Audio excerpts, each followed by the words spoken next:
Namaste everyone. Jai Shri Krishna, Jai Mataji, Sitaram, Har Har Mahadev. Welcome everyone.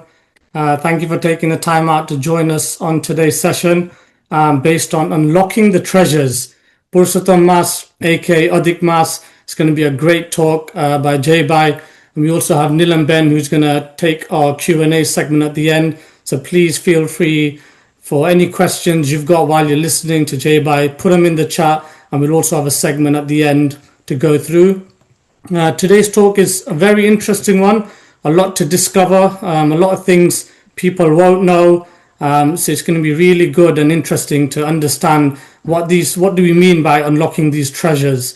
So they say in Adhik Maas, it's a time to transform, to grow, and also a time where to give back.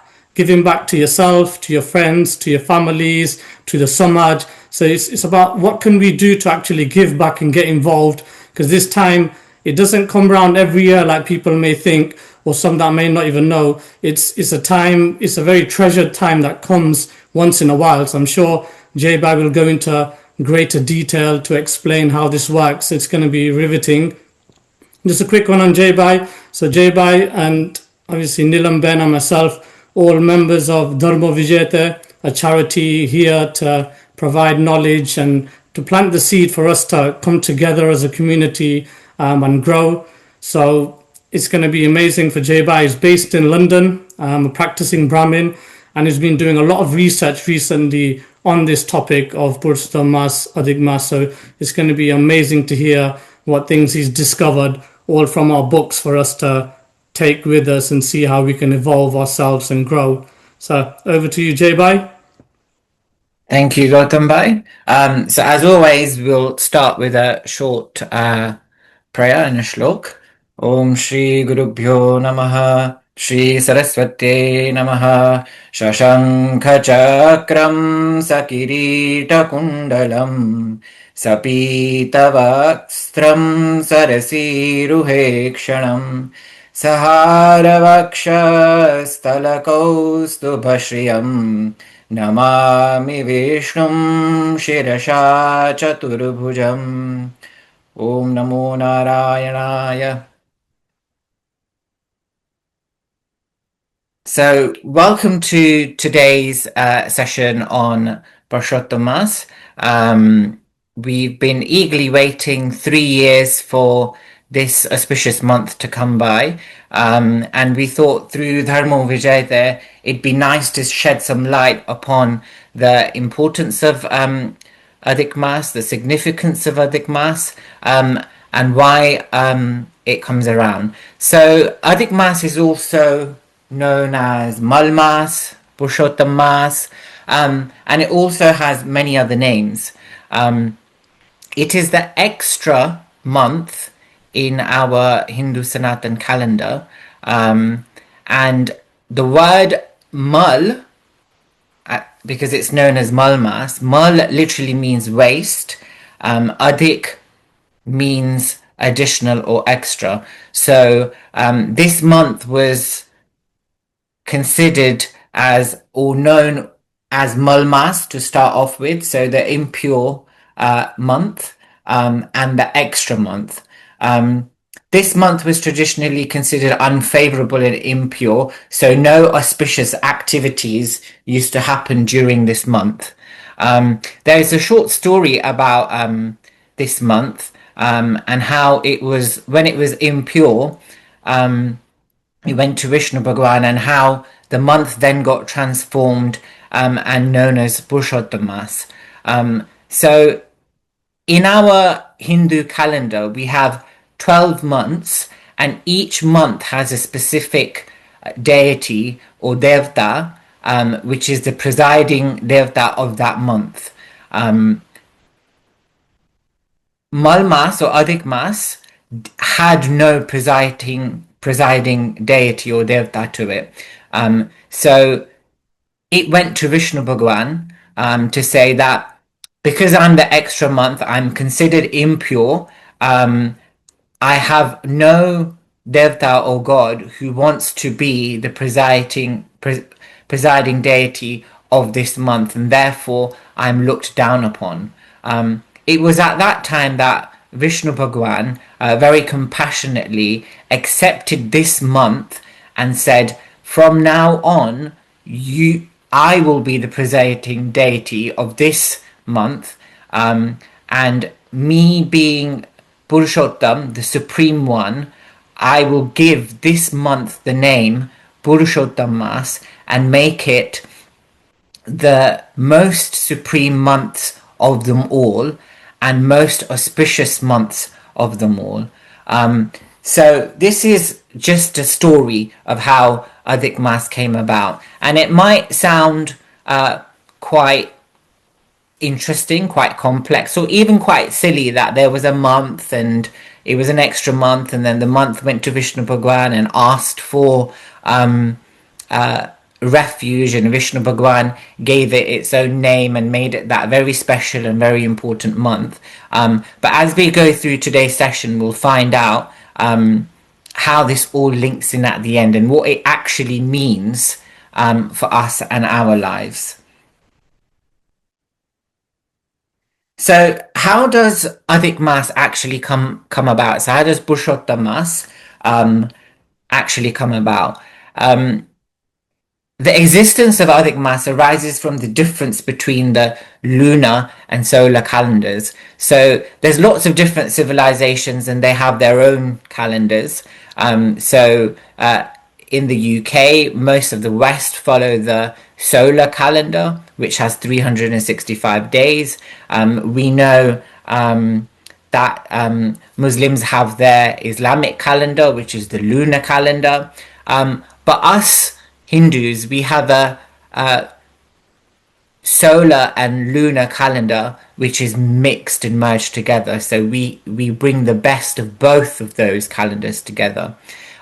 So a lunar year consisting of 12 months is approximately 354 days, 8 hours, 34 minutes and 28 seconds long. In contrast to that, a solar year based on the Earth's revolution around the sun is 365 days, 6 hours, 9 minutes and 54 seconds. So what happens if you only follow the lunar calendar? You will have an annual difference of nearly 11 days, and over the course of 3 years this accumulated gap becomes 33 days, which is equal to 1 lunar month.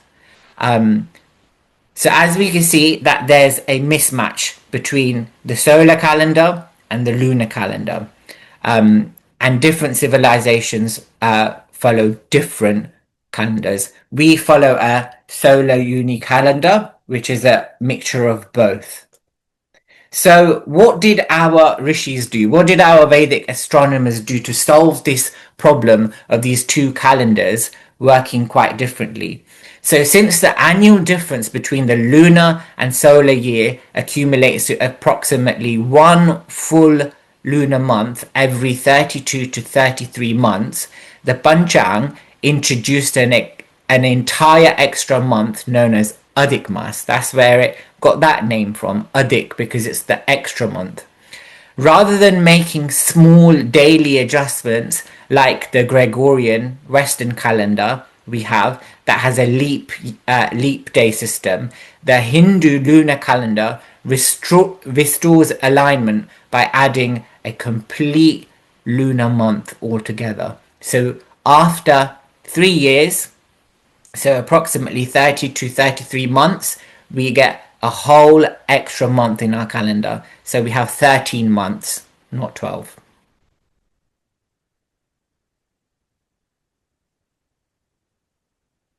So why is it necessary to have this? Why is it necessary to have this extra month? And why is it necessary to bring these two together? To bring these two calendars together? Because like the Western calendar, we can just follow 365 days, or we can just follow the lunar calendar. But what our ancestors, our rishis, thought was really important, that in Bharat we were predominantly an agriculture country. So everything was based upon our agriculture. Farmers relied on it to predict the arrival of the monsoon, determine the right time for sowing seeds and plants and harvest. So Adhik Maas ensured, because it came every 3 years, it balanced the seasons so that the seasons didn't move forwards or backwards. So Adhik Maas ensured that the months such as Ashad, so Ashad usually comes around July time, which is the monsoon season, that Ashad did not drift into the peak of summer, or Kartik, which comes near Diwali time, did not drift into the monsoon. If our rishis did not do this realignment, what would have happened is, if it was left uncorrected, this drift would eventually push Diwali into summer and Holi into the monsoon within decades. And if you know, all of our festivals that we have are linked in with the seasons, and they're linked in with agriculture. So we know that on Akatrij, when Akatrij happens, the farmers gather their seeds and they do the murat of sowing their seeds. We know that around Bhima Gyaras, when Bhima Gyaras comes, it's the beginning of the rains. They say that with Bhima Gyaras, the rains will start. So if this adjustment wasn't made, that science or that knowledge that made the seasons very, very accurate would have not been possible, because the calendars would shift. So it takes into consideration both the lunar and the solar cycles to ensure seasonal accuracy and maintain cosmic balance. So, a quick question then, Jay. So, in terms of that, it shows us a lot of impact, like on a big scale around the world with seasons and things that are happening. How does this impact us as individuals? And what does that mean for us? Does it mean anything at all? That's a good question, actually, because if you look at the calendar that we follow, Hindus follow, okay, let me give you an example. So Christmas will always fall on the 25th of December every year. We all know that. Our birthday, so my birthday is on the 4th of September. It'll always fall on the 4th of September, and every year we'll celebrate it in that way. But what the beauty of our calendar is, the Sanatan Dharma calendar, is that the day that I was born, if I follow the Hindu calendar to celebrate my birthday, what will happen is, I know that I was born on the Ekadashi of Bhadrapad Maas. So when that Ekadashi of Bhadrapad Maas comes, the constellation in the sky will be exactly the same as the constellation when I was born. That's why it's more precise. It's more in tune with the environment. It's more in tune with nature. And therefore, when you are born, the energies that were there in the world at that time are the energies that you align with. So when you celebrate your birthday on the day that you are fully aligned with the earth, because that was the time you was born, it makes it more specifically important for you. Therefore, our rishis say that you should always celebrate your birthday according to your tithi. You should always celebrate or commemorate the death of your ancestors on their tithis, not the Western calendars, because it's in tandem with the energies of the universe. And Sanatan Dharma is all based around energies and how those energies relate to each other and what they do.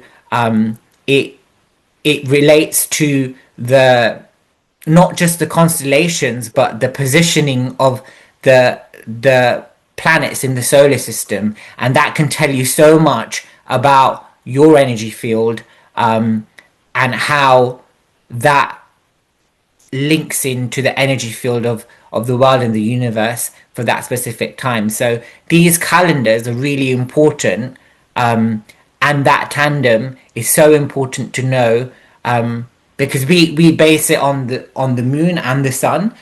So right now there's a lot of research going on about certain health issues, and when those health issues get worse. So do your migraines get worse nearing Amas? Do they get worse nearing Punam? So all these things are really important to know. But if we're following a Western calendar, we don't know when it's Amas.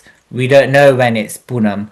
We don't know when it's Atom. So our calendar is so much more accurate and precise because it links us in with nature, and we are products of nature. So hopefully that's answered your question. So with this realignment and the calendar realigning,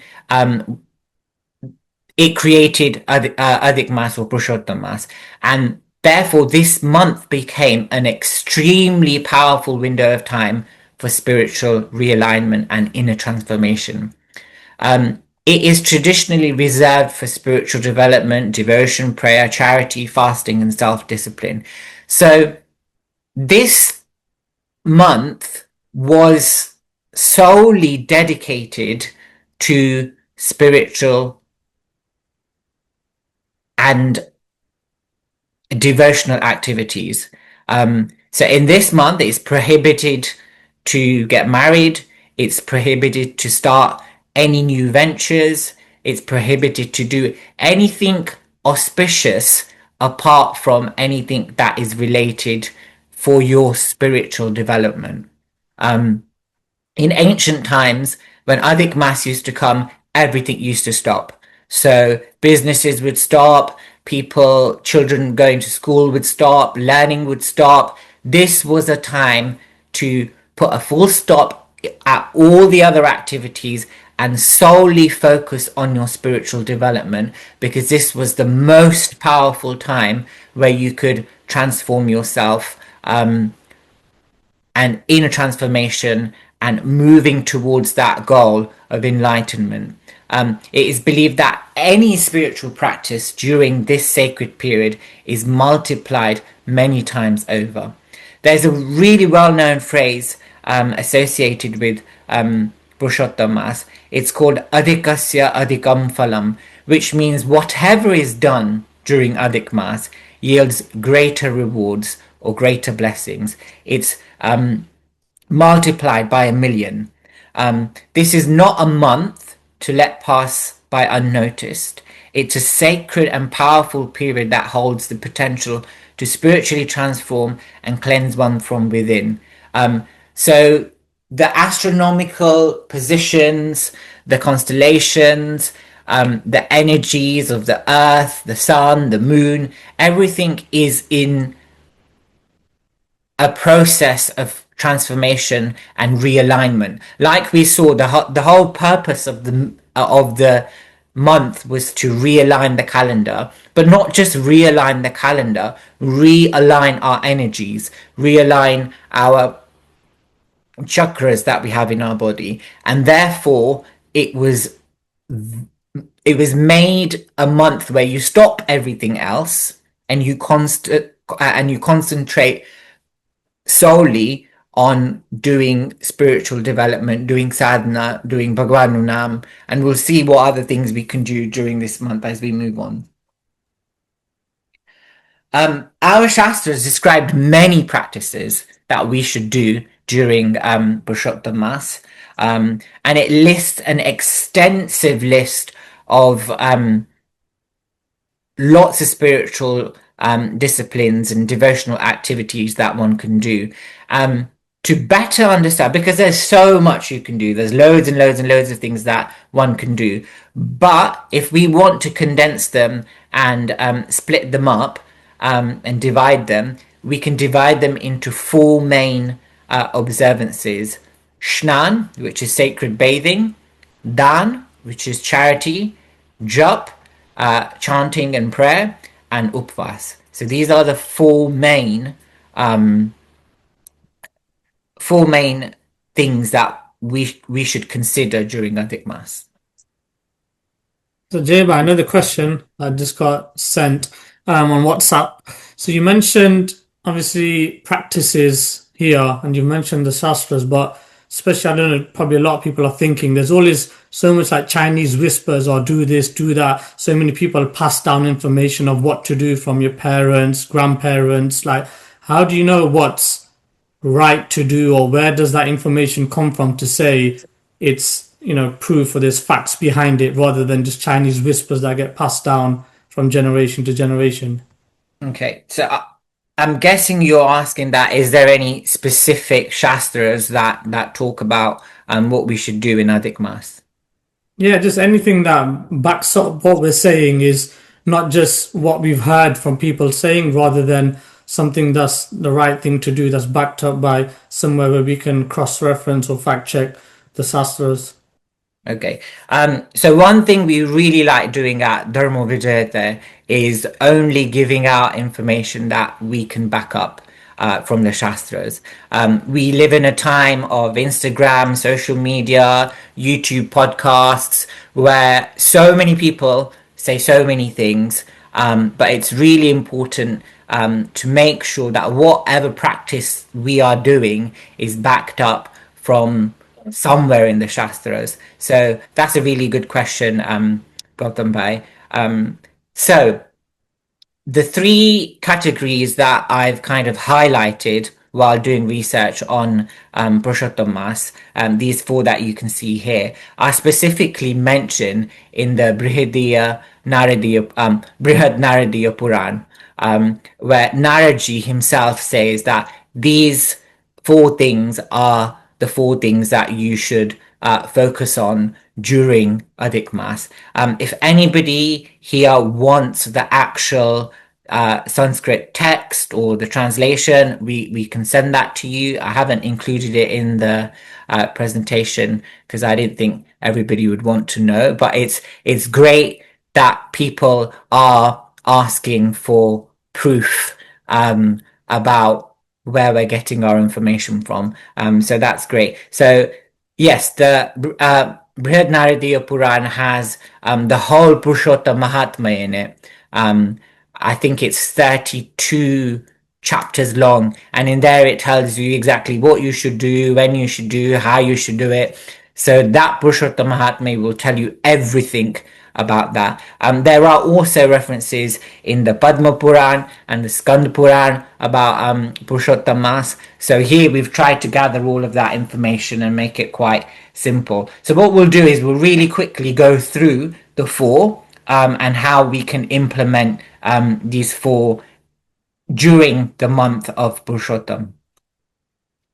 So Snan refers to the sacred bathing which cleanses the physical body, and during this month there's great importance given to bathing in holy rivers, ponds, sacred lakes as an act of purification and spiritual renewal. Some of the elder varils who have joined in today, or those who have parents who used to practice Purushottam Maas, especially back home in East Africa or India, will always tell you stories that it was common to go to the river. Nadiya Nawajavanu was a common thing.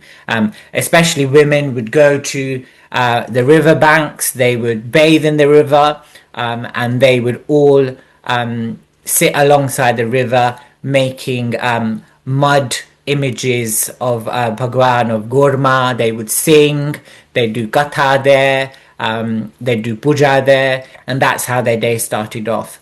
A lot of people during Adhik Maas would also go on special Tirth so they would visit holy places like Vrindavan, Mathura, Kashi, Ayodhya, Rameshwaram. So sacred places Jagannath Puri, where there are lakes, rivers, ponds, and they would do shnan in them daily, Yamuna Gangaji, because basically, again, bringing it back to the calendar and the cosmic alignment and the energies, our rishis knew that at these certain points, at these certain axes of the earth, there's different and more stronger vibrations. Water is something that holds memory, and water is something that vibrates at a different level. And doing shnan in those waters would directly affect our physical body and our chakras, and our mind. That's why bathing was so important. Bathing during Brahma Muhurat was really, really important as well. So the sacred time before sunrise. It's also prescribed during this month that is believed to bestow great spiritual merit during Brahma Muhurat Snan during Adhik Maas. So not only does the bathing purify the physical body, but it also cleanses one's aura and removes the accumulated impurities and negative energies that have gathered throughout your daily life. So for the 3 years, the energies that you have accumulated during the regular ritualistic shnan, so it's not just jumping into the water and coming out, there's a whole process of doing it with special mantras, but following that process during Adhik Maas cleanses not only your body but your aura as well.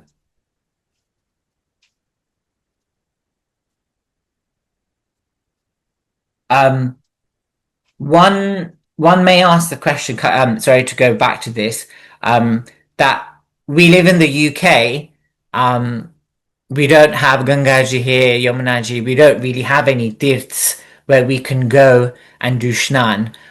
So how can we counter that, and how can we make it more practical for ourselves? So there's two things. One, doing Brahma Muhurat Shnan, you don't need to be in Gangaji, you don't need to be anywhere. You can be in your shower room, just wake up before the sun rises and do Shnan, bathe yourself at that time when the sun is rising. And secondly, if you've got any Ganga Jal, or if you've got Yamuna Jal, or water from any of the holy places, use that, add that to your daily showering, and cleanse yourself with that water every day. So the second one is Dan, and this is a really, really big part of Adhik Maas. So when we were talking about how Adhik Maas came about and how it was called Mal Maas, the impure, the dirty month, and then Vishnu Bhagwan gave him the supreme seat and gave it the name of Purushottam Maas. There's a theme that's running through, if you guys have noticed. It's about cleansing. So with Shnan, we cleanse our physical body, we cleanse our aura. With Dan, we cleanse the money that we've earned during the time, during the 3 years. So this is an important aspect of Sanatan Dharma, because we should be doing 10% charity of what we earn anyway to cleanse our earnings. But charity or dan is considered an essential part of Adhik Maas. It actually becomes the month of charity. It's believed that dan helps to purify one's wealth from any negative karmas or sins that may have been accrued while earning it. So one may think કે હું છે ને મારું કામ કરું છું પણ હું નીતિથી કામ કરું છું. I'm not accruing money in a wrongful way. So do I still need to cleanse my wealth? The answer is yes, because even someone like me, the job that I do, where I coach people who are on the autistic spectrum, sometimes I have to be firm. And being firm, that may cause someone to feel sad or feel upset or hurt. So even though the intention is right, I've still made somebody feel a certain way, and it's through that that I'm earning my livelihood. So any any form of earning money will always incur some sort of negative karma. And therefore, by doing dan, you're cleansing yourself from that karma. So the Shastras give many forms of charity that are especially encouraged during Adhik Maas. So we've got Annadan, the donation of food, Vastradan, donation of clothing, Jaldan, donating water, especially in India at this time of the year, it's extremely hot. So donating water, Vidyadan, which is really, really important. And this is one that I want to spend a minute to touch on. I think we all know and experience the importance of feeding somebody because we feel hunger. So we know how it feels to be hungry. Even Godan, it's so important, and it's one of the things that we should do. Godan is so important because for us, Gai Mata is our mother, and it's held with so much regard in Sanatan Dharma. But one thing I think we've kind of started to forget is Vidyadan. Vidyadan is so important because it gives people the tools that they need to survive by themselves. So is it better just to feed someone all the time, or is it better to give somebody the knowledge and skills to start earning for themselves or start cooking for themselves? And that's an important question. And therefore Vidyadan is so important, more so for us Hindus and Sanatanis. We are at a crossroads where it's so important to pass on the wealth of knowledge that Sanatan Dharma has to ensure that it continues to inspire the younger generations. And if we don't do that through spreading that vidya or passing down that vidya, then we won't have any of that left. And therefore, initiatives like Dharmo Vijayate or any other initiatives that are spreading the knowledge and wisdom of Sanatan Dharma, they should be encouraged. And us living in the UK, I think we have a duty to donate towards charities within the UK that will help build a future for the next generation. So Vidyadan is really important. Godan, I'm sure everybody knows about Godan, so I'm not going to go into much detail about that. And Deepdan.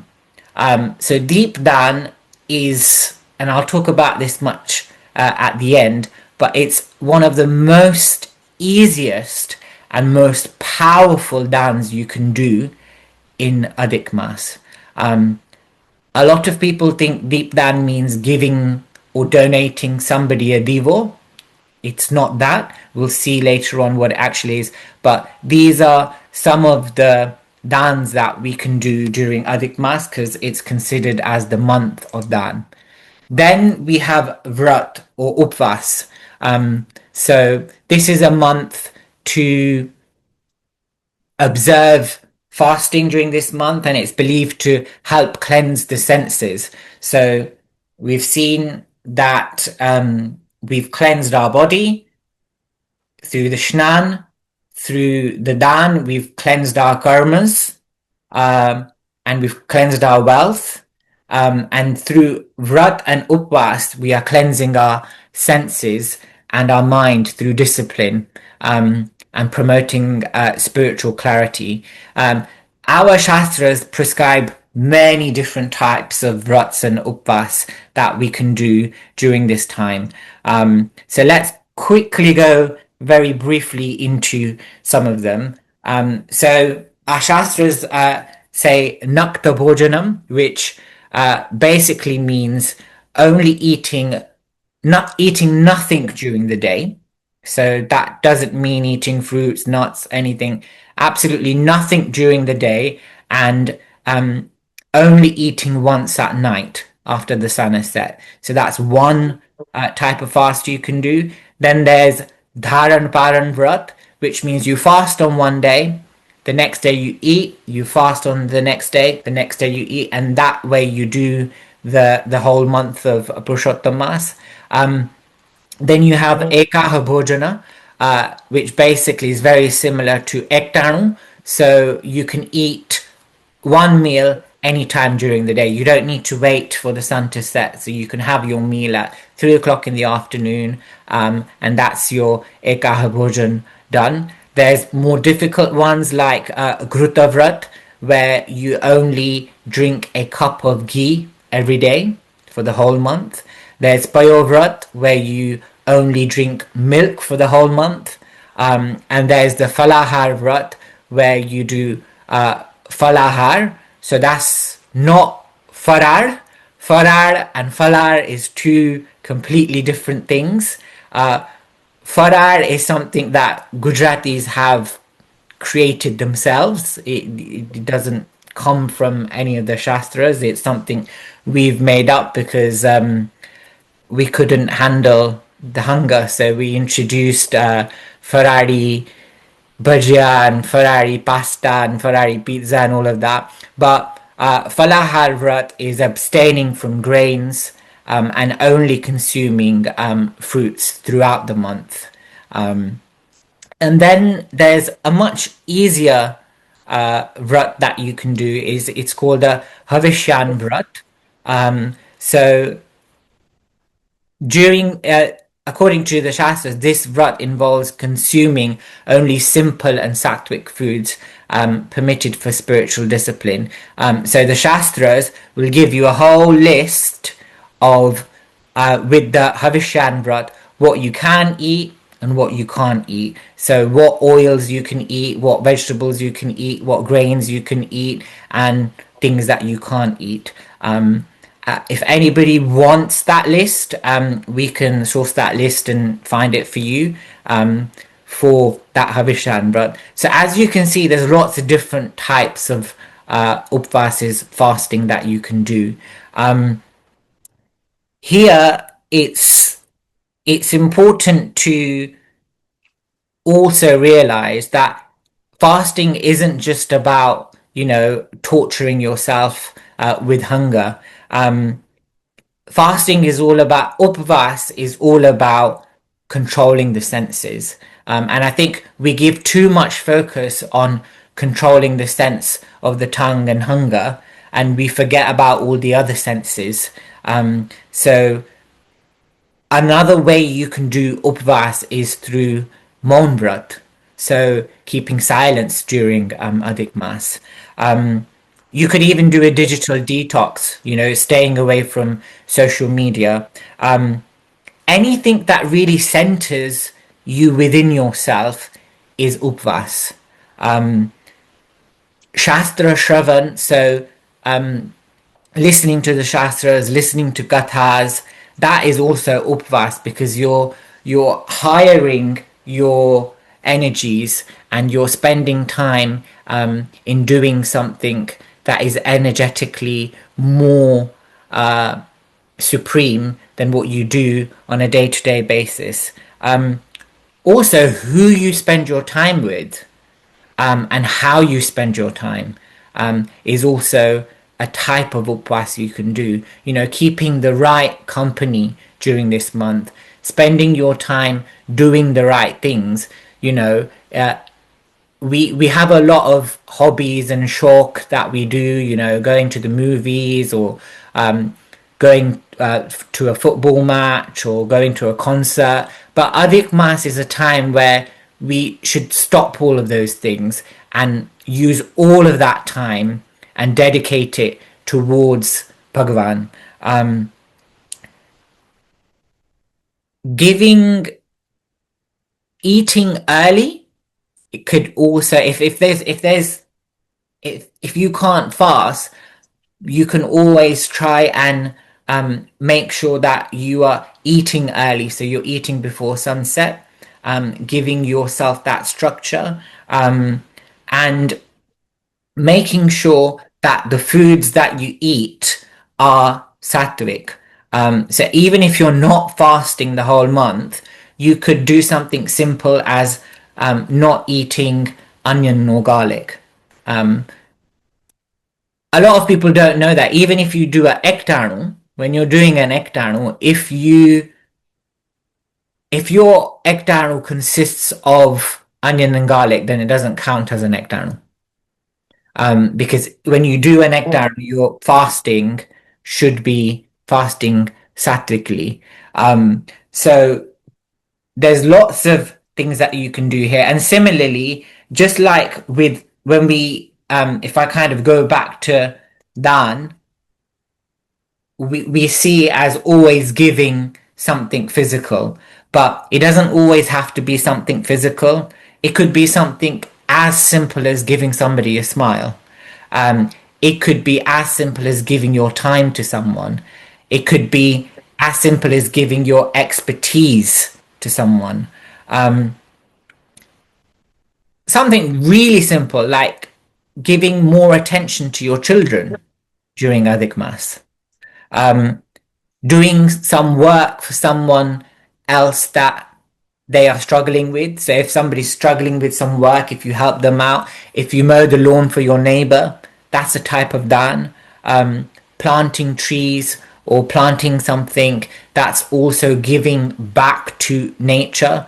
Imagine if you planted an apple tree during Adhik Maas, when that tree grows, it's going to provide food for so many birds and so many people. So dan in that way doesn't necessarily just have to mean dan through wealth. It can be dan through your time and your energy. And similarly, shnan, one thing I wanted to touch on, that we've got different types of shnan that our Shastras mention. So Vayu Shnan, they say that when you stand in the wind on a mountain, and the force of the wind, that itself cleanses so many areas of your aura. Similarly, Agnishnan. So we have, sitting near a fire or a bonfire is also meant to cleanse our aura. Adding things to our bathing water. So they say that during Adhik Maas, if you add the powder of amla to your water every day, that's also a type of shnan that gives you punya. So finally, we move on to jap and dhyan. So that's the fourth main pillar of Adhik Maas, which is chanting and the repetition of the divine name of Bhagwan. And this is the integral practice during the month. It is believed that any jap performed during Adhik Maas yields koti punya. So that spiritual merit multiplied by millions of times over. So koti is 10 million. So imagine you performing one mara and receiving the spiritual merit of 10 million. This is how important and rare Adhik Maas is, because it's basically Bhagwan putting on a board saying, buy one, get 10 million free. So if you are not making the most of this time, then you really, really are losing out on the opportunity of spiritually growing yourself and building up the punya that you need to become stronger and confident in your sadhana. If you do one mara every day, Adhik Maas is the month where you should be multiplying it, doing it 10 times. So jap and dhyan is really important.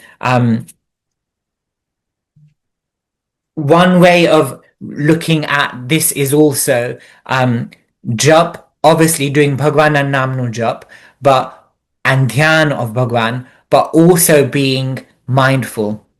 Mindful of what you say, of what you do, bringing yourself in the center, being more mindful and reflecting. This is that time where you stop and you spend a lot of time reflecting of where you are, not in your business, not in your job, not in your relationships, but reflecting on how much you've grown as an individual in your spiritual journey. Because ultimately, that is why we've been given this Manusha there, to grow towards Bhagwan and grow in our sadhana and reach enlightenment and to understand who we really are. So I'd say that a good 17 to 18 hours of your day during Adhik Maas should be dedicated to your spiritual development. It's not easy for us because we go to work, but doing Bhagwan Nam could be a constant thing that is at the back of your mind, constantly going on. If you're working, you could have Bhagwan Nam playing in the background. You could be listening to Katha. So anything you do, you should be grounded in Bhagwan Nam during Adhik Maas because it's really, really going to help you grow. So we've spoken a lot about lots of different things that we can do, but if we were to be practical here in the UK, with our jobs, with the lack of time that we have on our hands, what are some things that we should definitely do? Listening to different gathas, santos, our scriptures, a few things that really come out more brightly than the others are some of the things here on the list. So Deep Dan. Deep Dan is something everyone should do during Adhik Maas. It's the easiest thing you can do, and it's equivalent to so much punya that you can get by doing so many more complex things. For example, like doing one Deep Dan is equivalent of reading all the Veds and doing their parayans. Something which I don't think any of us in this room will be able to do in this lifetime, reading all the four Veds. So the parayan of all the four Veds, you get the punya just of doing that by lighting one divo in the evening and offering it to Sri Radha Krishna Bhagwan. Similarly, bathing in all the tirths in India. So that is Mansarovar, Ganga, Yamuna, Saraswati, Kaveri, Narmada, Godavari, Mansarovar, Radha Kund, Krishna Kund, Govind Kund. The list goes on and on and on and on and on. That's how many tirths there are. You get the same punya of bathing in all of those tirths just by doing one Deep Dan for Radha Krishna Bhagwan. Doing swadhyaya of all the shastras, so that's the Adhar, Puran, the Upanishads, reading them all, learning them all, you get the same punya by doing just one divo for Radha Krishna Bhagwan during Purushottam Maas.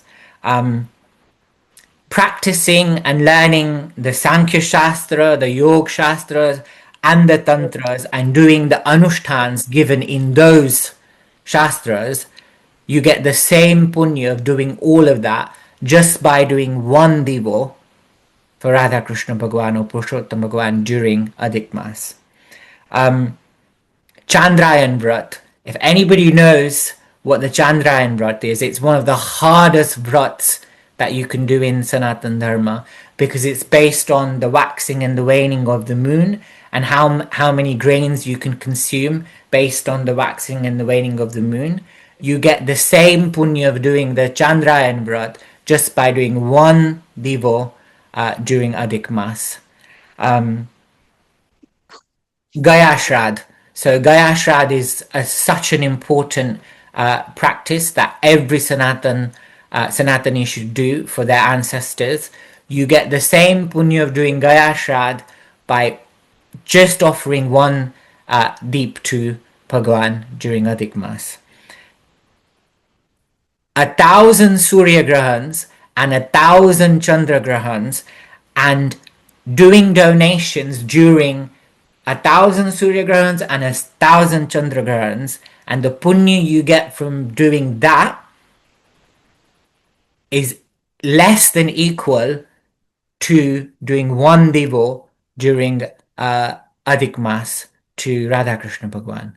So as you can see, it's simple. I don't think none of you here can say you can't take 5 minutes out every evening to do one Divo to Krishna Bhagwan. There's a specific method of doing that, which we can, send out through our social media, or maybe we can do another session later on in the month where we can teach you how to do that. But even without an elaborate process, even if you just do one Divo and say to Purushottam Bhagwan or Radha Krishna Bhagwan that I am offering this deep to you for your happiness during this Adhik Mas and to bring light into my life, you will get all those punyas that you've mentioned. This isn't an opportunity I want to take to stress the importance of light in Sanatana Dharma. We are worshippers of light. We light divas. If you are a Hindu and in your home a divo is not happening every day, you need to question the fact that how can you call yourself a Hindu? It's the simplest thing, lighting one divo in your home every day. That doesn't mean a divo that's from a candle. It's a divo that is done with either ghee or talnu tel or other tels that we have, not wax. That's another civilization that uses wax. We don't even know what's in the wax when we light candles. A lot of candles include animal fat. So it's really important that we do divo. And another thing, it's really important that we never blow out a divo, or we never blow out light. So one thing that you guys can all take away is when you have birthdays, please encourage people not to blow out candles. It's one of the worst things you can do as a Sanatani, is to blow out Agni, blow out the thing that keeps everything alive. We have different forms of Agni. We have Agni in our stomach, which we call Jataragni, which digests our food. Our whole being is based on Agni. Even our Veds, and the first verse of our Veds starts with Agni. So it's so important. So that was Deep Dan. Charity, obviously we've spoken about charity. That's a really important aspect to do during Adhik Mas. Daily jap, and increasing your daily jap at least 10%. So if you're doing one mara, increase it to 10. Daily chanting of the Vishnu Sahasranam and the 15th chapter of Gita. Doing puja of Radha Krishna Bhagwan or Sri Hari Vishnu, or whoever your Ishtadev is. So it doesn't mean that if you are a believer of Mataji, or if you're a Shakta, you have to do all of this. You can do the Sahasranam of Mataji, you could do Lalita Sahasranam, you can do puja to Mataji, you can do the Deep Dan to Mataji, or Ganpati, or whoever your Ishtadev is. It's not specifically just for this, but as it is the month that was accepted by Vishnu Bhagwan and was given the name Purushottam, we see that during this month a lot of people worship Vishnu specifically. Daily satsangs is something that you should regularly do in Adhik Maas. You'll see, especially in India, all the Dosi Maas Badi Bhegi Thase, Purushottam Maas Varta Karse. There's always some learning that you get from those Vartas. Listening to kathas, we're so lucky now. All we have to do is put on YouTube and find whoever's kathas we want to listen to, whether it's Bapu, Bhai Shri, Shambhai, anybody. It's all readily available there. Reading of the scriptures, you should definitely take some time every day to read some scriptures. Do Sundarkan, Ramayana Pat, Bhagavad no Pat, and Stuti Pat. So one thing we should make it a habit during Adhik Maas is try and pick up a stuti and try and learn it. So by the end of the month, you know that stuti off by heart. Something like the Govinda Damodar stuti, something short, or the Achyutashtakam. So we know the famous bhajan, Achyutam Keshwaram Krishna Damodaram Kone Kehte Hai Bhagwan, but that actually comes from a stotra that Adi Shankaracharya has written. So try learning that, and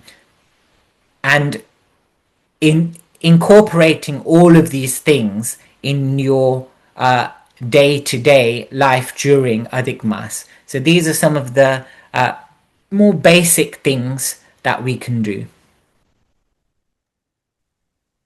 So, Jay, I had a quick question. So obviously there's a lot of things we can do during Adhik Maas. Unfortunately, things are not stopping here in relation to work, and life still goes on because we're not in that era anymore. But what would you say would be the top 3 things people can take away or even start with to get the ball rolling, so during that month they can build towards something? Hopefully Mohan Vrat isn't at the top of the list because a lot of people would struggle with that, but what would be the top 3 you think? Okay, I think in explaining it, I might have kind of answered that question deep down. It's the easiest. So that should be at the top of your list. It's something you should do every single day during Adhik Maas, in the morning and in the evening. If you have a Tulsi ji in your house, then offering that offering that deep near Tulsi ji increases the potency. If any of you have had Tulsi jis that have wilted, and you have the remnants of the sticks of the Tulsi ji, then you can use the dried stick to make a divet from it and light that. That is one of the most powerful things you can do during Adhik Maas. So that's one. I'd definitely say that your daily jap, but actually that should be part of your daily practice anyway. You just need to increase the amount you do.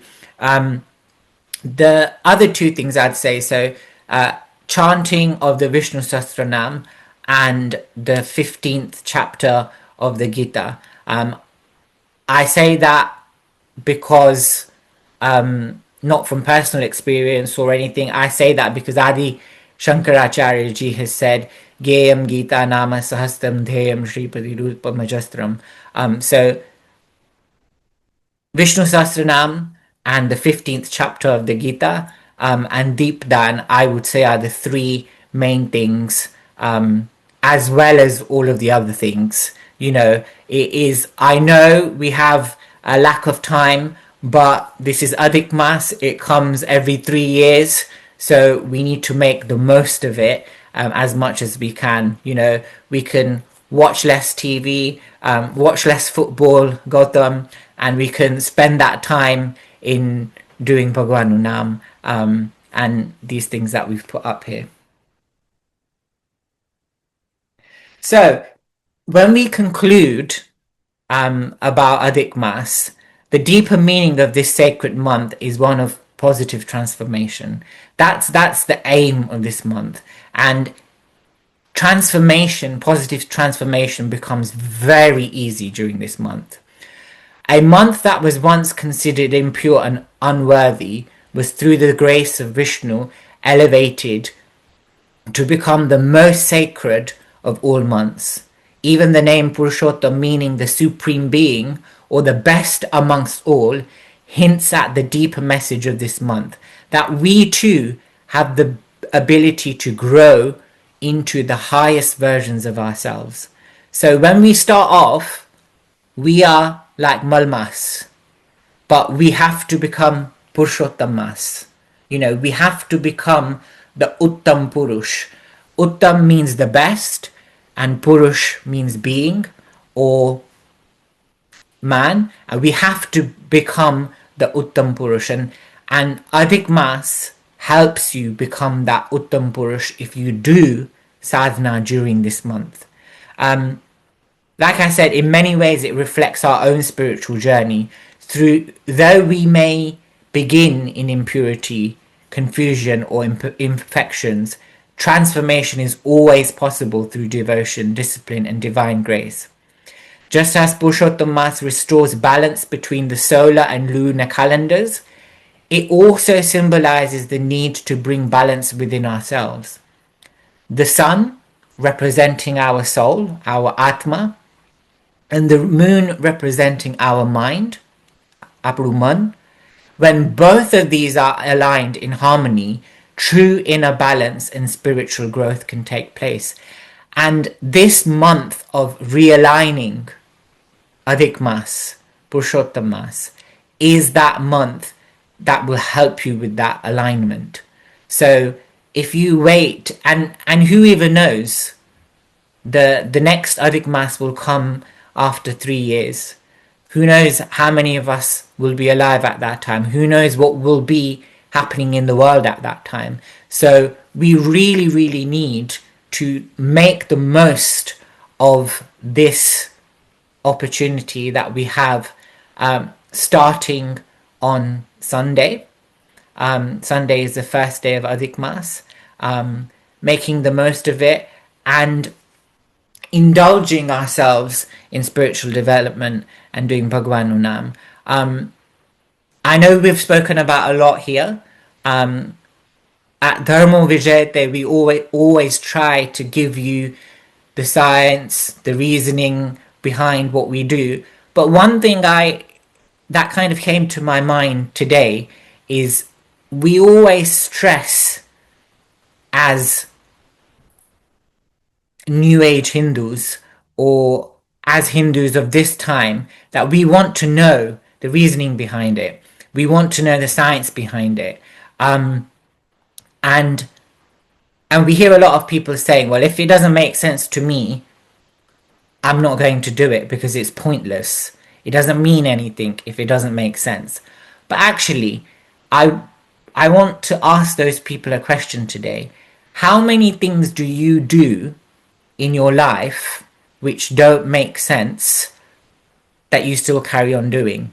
So we still put up a Christmas tree at Christmas, and we know it logically makes no sense. If anything, it's cutting down a tree that is, there to give life and oxygen to the world. But we still do it. It makes no sense to us. We only want to become hoshyar when it comes to understanding our own practices. Have some faith. Sometimes do things blindly as well. Have that shraddha, because it is that shraddha which is going to transform you. Having that knowledge, might give you the strength to build the shraddha, but without that shraddha, that transformation isn't possible. We know our bas and our dadis or our dadas who had no knowledge of science, who had no understanding of the scriptures as well. We're lucky these days, we can go on the internet, we can search Bhagavad Puran or this Puran, that Puran, or now we've got ChatGPT. We can ask ChatGPT anything and we'll get the answers. Our ancestors didn't have any of that, yet their shraddha was so strong that they were able to become the best versions of themselves and become the best versions of themselves and dedicate themselves to society. You know, as human beings, we are becoming more and more weak. We are becoming more and more fragile. That's because we lack that shraddha. We want answers for everything, which is great. It's good. And, you know, we here at Dharmo Vijayate endeavor to get those answers. But also that shraddha is so important. You know, we don't have to be selective when it comes to having faith or believing in something. So that's kind of me wrapping up what Adhik Maas was all about, and just the basics of it. The thing is, if we wanted to, we could go into an hour session for all four of those pillars: the dan, the shnan, the vrat, the jap, and how we can do that effectively and what we can do. But I just wanted to give you guys about half an hour to for any questions that you may have, or any suggestions you may have, or any experiences you want to share about Adhik Maas. It's a beautiful, beautiful Maas, and you know, lots will be going on during Adhik Maas. There'll be loads of kathas, kirtans, satsangs. Make sure you go to them. Another thing, what we're going to be doing at Dharmo Vijayate is, if you follow us on social media, every day we will be putting out a daily devotion. So it's our daily devotion series. So every day we will post something that you can do on that day. It'll be something really simple, like day 1, today you visit your local mandir. Day 2, you cook a nice meal or cook some mishtan and offer it to your Thakurji inside your mandir or your Bhagwan. Something very small and very simple that you can do during the month, which will keep you connected. We'd love for you to share, if you're doing it, share that with us on social media, and tag us, so we can all be quite interactive as well. And hopefully we might even try and plan another a session like this during Adhik Maas, an interactive Zoom session where we can explore some more knowledge of Purushottam Maas. And we'll have our first Friday of the month satsang that happens at Vanza, which I believe is on the 5th of June. So as it will be during Adhik Maas, what we can do is we can theme it around Adhik Maas, and we can have some Adhik Maas related kirtans on that day, and some explanations. Another thing I wanted to, I don't do this really well, but I want to encourage everyone here today to donate during Adhik Maas. And what better way to donate would be to donate to Dharmo Vijayate, so we can carry on doing the good work that we are doing. We've got loads of plans that we have for the coming future, and we need people to support us. So that could be your Vidyadan aspect done. That could also be your Annadan aspect done during Adhik Maas. So we have our charity details and account number here, so please do donate. A good thing could be that every day you put £1 in your mandir.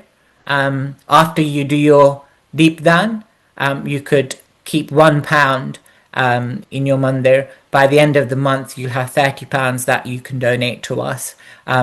Hopefully you'd want to donate more, but I'm sure that's the minimum you guys can do. So thank you, and over to Nilamben for the question and answers. Sitaram, everyone. Thank you for joining us first. I'm quite conscious of the time, so we'll just go through some of the questions that we've been asked.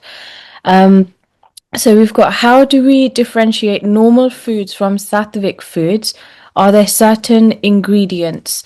So is there something that would be more sattvic, things that we should avoid eating during this month?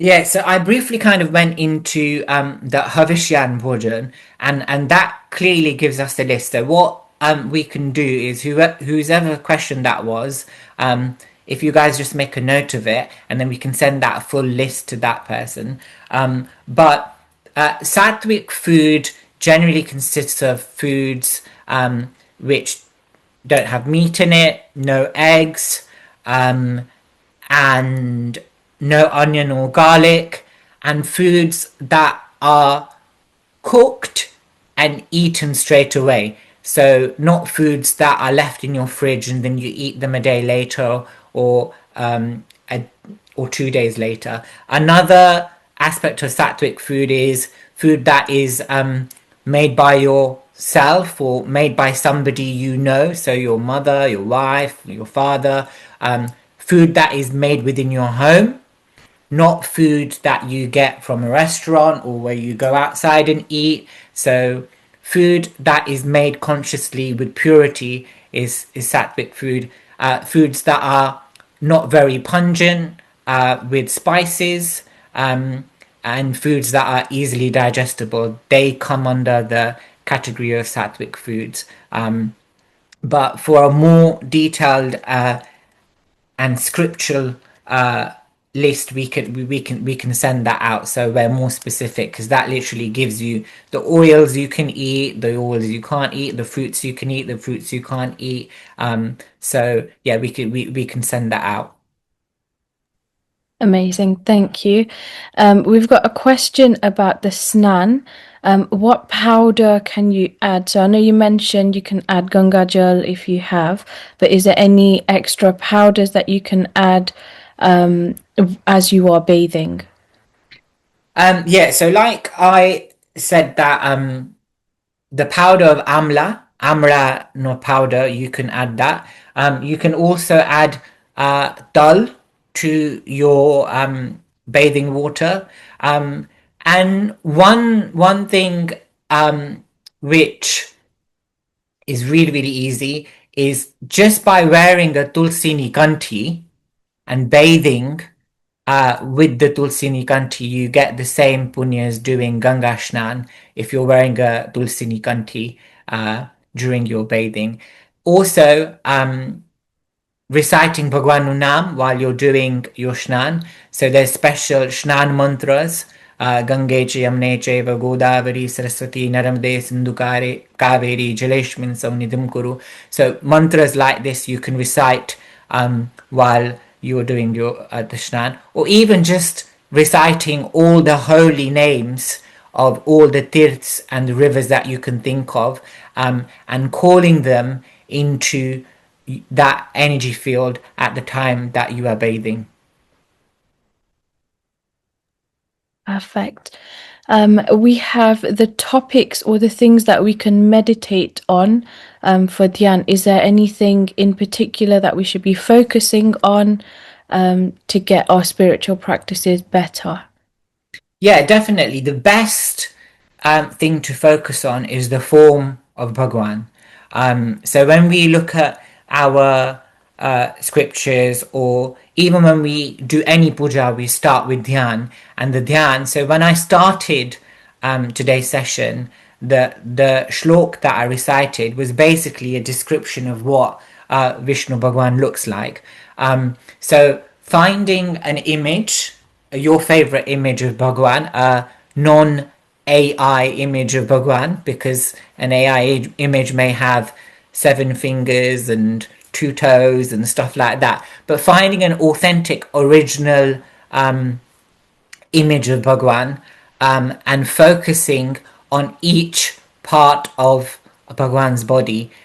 So if you are meditating, you think of Vishnu Bhagwan and his feet and his toes, and how on his feet he has Tulsi Patra, with a bit of chandan on it. Then you start moving up, you begin seeing Bhagwan's pitambar, which is yellow, whatever color border you're imagining. As you move forward, you see Bhagwan's waist, his belly button, his arms, his eyes. So you are as you're doing your meditation, you're moving towards Bhagwan's face. Then you imagine Bhagwan's face, and our shastras, the Vishnu Sahasranam, will give you a detailed explanation of what all those body parts look like. So meditating on the form of Bhagwan, or meditating on the Naam of Bhagwan. So say, for example, you are doing the Hare Krishna Maha Mantra. What you can do is, while you're meditating, in your mind, you're constantly drawing the mantra. So Hare Ram. So you're drawing the mantra. So you're visualizing the mantra being written within your mind. So those are two forms of dhyan that you can do. Perfect. We've had a few people ask about the deep down because you mentioned how important that is. So is there additional deep than the evening deal that we do? And if there's any specific timings, if you need to add anything else to it, like any prashadi or any mantras or anything to say with it, or is it just simply just lighting a divo? So it depends. If you want to make it simple, it's literally just lighting a divo.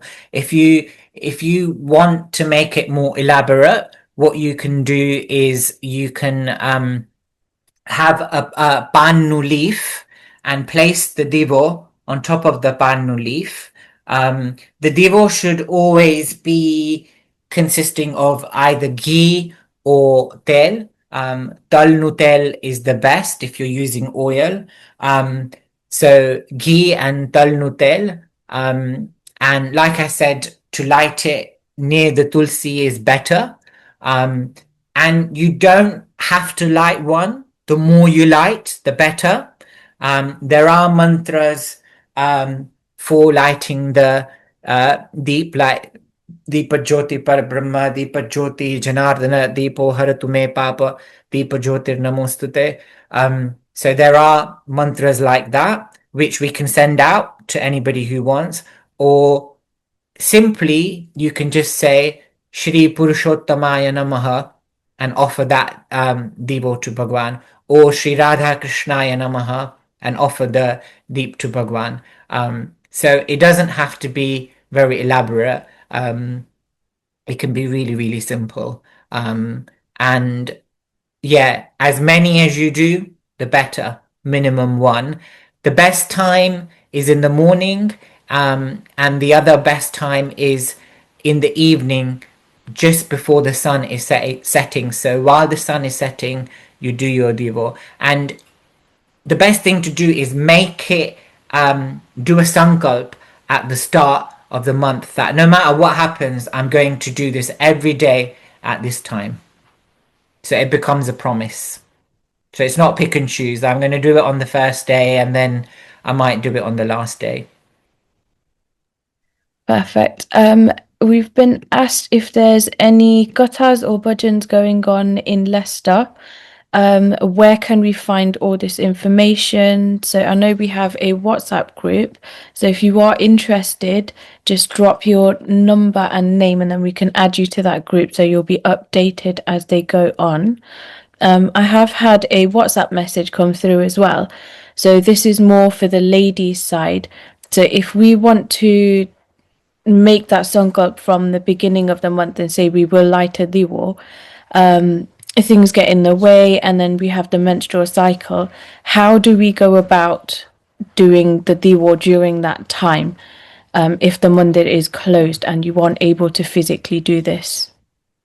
So you can get somebody else to do it on your behalf.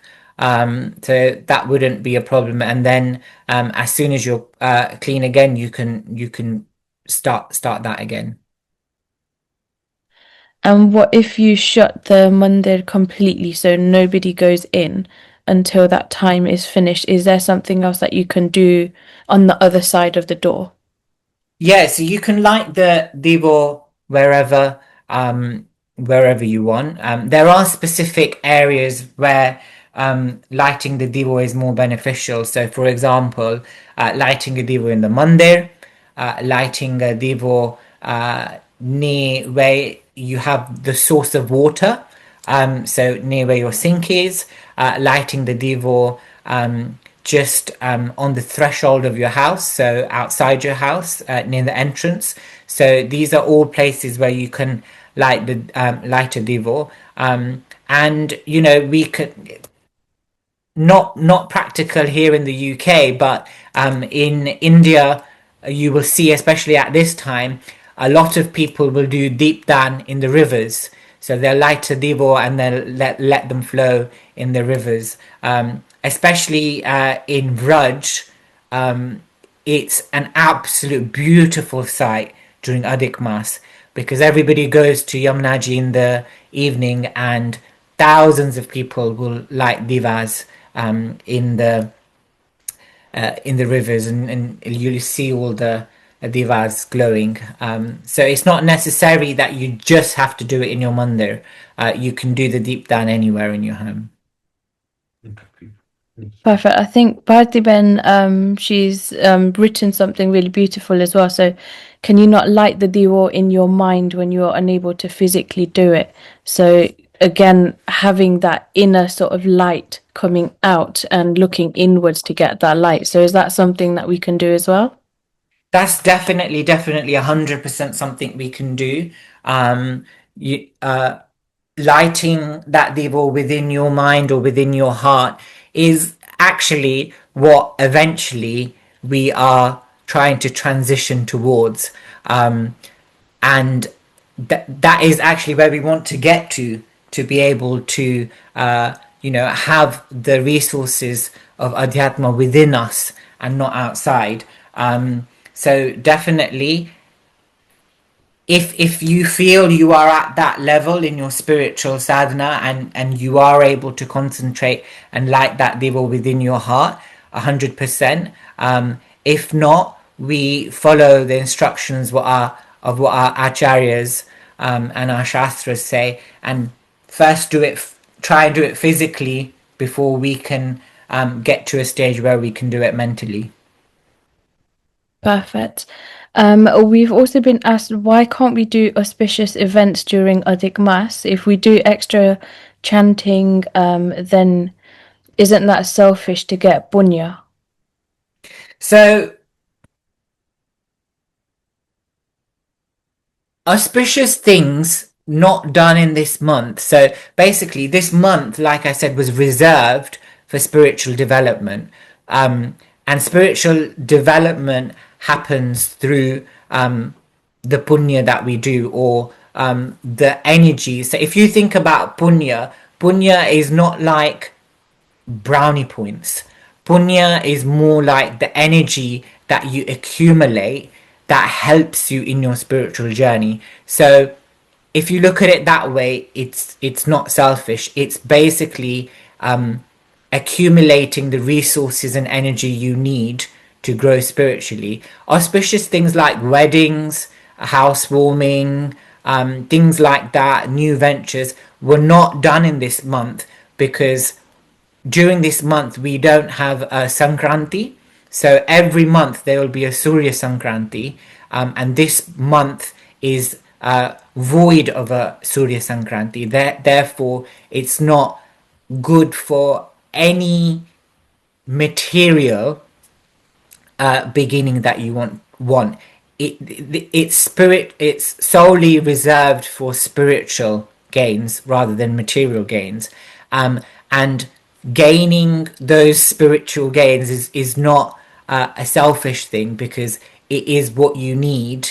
It's basically like saying eating is selfish because you need to preserve your body, or you need the nutrients to keep your body alive. Punya, to a certain degree, is you need punya to help you develop in your sadhana. But when you get to a certain level in your sadhana, you then don't even need punya. Punya and pap and all of that ceases to be when you get to that stage. But I think we a lot of the times we like jumping to the PhD level when we've not even mastered the SATs or the GCSEs. So we have to take things step by step. We have to prepare ourselves gradually, one step by the other, and go according to the rules that the Shastras and the Acharyas have set out for us, because they've gone through that process, and therefore we follow in the footsteps of our Acharyas. Amazing. So we are coming to the end of the workshop. If anybody else has got any questions, please do put them in.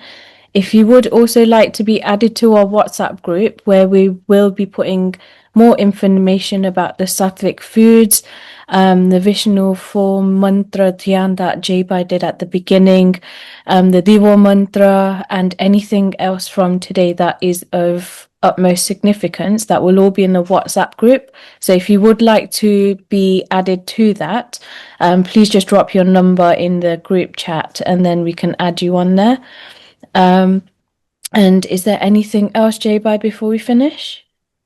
No, just to everybody, enjoy Adhik Maas, make the most of it, and make sure you use this time to do as much Hari Bhajan, Hari Kirtan, Smaran, and helping people around you, giving back, and enjoying the month as well. Adhik Maas is a beautiful month. Certain sampradayas, especially the Pushti Sampradaya, celebrate the month in a very elaborate way. So basically, in our Hindu calendar, we have each day there's a festival. So day 1 we celebrate as Ankot in Diwali. Then we have Ashadi Beach, so we have the Rath Yatra. So 1, 2, 3. So every day of the month has a festival somewhere. And what the Pushti Sampradaya do is during Adhik Maas, they celebrate all the festivals of the year in 1 month. So on day 1, they'll have an Ankot. On day 2 of Adhik Maas, they'll have a Rath Yatra, and so on and so forth. Then on Atham, they'll celebrate Janmashtami. On Nom, they'll celebrate Ram Navami. Then on Punam, they'll celebrate Sharad Punam. So throughout the month, there's festivities going on all the time. There's a beautiful Haveli in Leicester. I'm sure there'll be lots happening at the Haveli. Go and do darshan there. Go to the Shivalay. Lots happening in London as well. So indulge yourself in this month, and please, please, please do something, and do it in front of your children during this month. So your children see what Adhik Maas is about. They learn what Adhik Maas is about, so that you make those memories with your little children. If the whole of Adhik Maas goes by and you've done nothing, your children won't know what Adhik Maas is. So I think that's the main thing. Teach your young ones, and do some kirtan with them, do some bhajan with them, tell them stories, and have a blessed Adhik Maas. And thank you all for joining in today, and taking part in this short session. Jai Shri Krishna. Amazing. Thank you, Jaybai. Just to add on to that, so if you can't do anything, even if you've got children, grandchildren, like Jaybai said, sit down to teach them the Gayatri Mantra. As a family, light a diyo together, have that one meal together as a family, and bring yourself together. We at Dharmo Vijayate want to thank everybody that has joined, for your amazing feedback, and we've got so many wonderful comments here about how well this workshop has gone. And like we mentioned before, we do hold a Bhajan Satsang every first Friday of the month. So if you would like to be a part of that, it will be on the 5th of June. We begin at 7:30. It would be amazing to see so many of you there. We'll be talking about Adhik Maas there again, and just having that amazing sort of bhajan session together where we can learn and hopefully lighter the all together to help in our spiritual practices. And if you can or can't do anything else, just pray in the silence of your mind to Bhagwan every single day. Any donations to the charity are more than welcome, and we will be putting them to good use towards the Gau Seva, towards feeding, towards the next event that we host, so that we can bring you guys something more amazing in the future as well. So thank you very, very much for joining us this evening, and I hope you all have a beautiful Adhik Maas from Sunday. So we'll just finish off with a short mantra. Krishnaya Vasudevaya Haraye Paramatmane Pranatakleshanashaya Govindaya Namo Namaha Shri Purushottamaya Namaha.